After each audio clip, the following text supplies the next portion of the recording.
Sandeep Kumar યાદવની report આજરોજતા 24 ઓગસ્ટને રવિવારે વલસાડ જિલ્લા પોલીસમાં વાપી વિભાગમાં નાયબ પોલીસ અધિક્ષક તરીકે ફરજ બજાવતા શ્રી બી.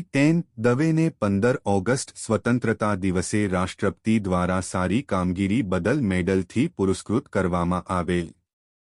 તેઓને રાષ્ટ્રીય યદુવંશી સેવા સંઘ વાપી દ્વારા પ્રમુખ મહેન્દ્ર શંકર યાદવ, રાષ્ટ્રીય પ્રવક્તા જીતન યાદવ, રાષ્ટ્રીય યુવા અધ્યક્ષ પંકજ યાદવ, રાજેન્દ્ર યાદવ, શિવચંદ યાદવ, રમાકાંત યાદવ, ગૌતમ કુમાર, રામબાબુ યાદવ, ડોકે પી.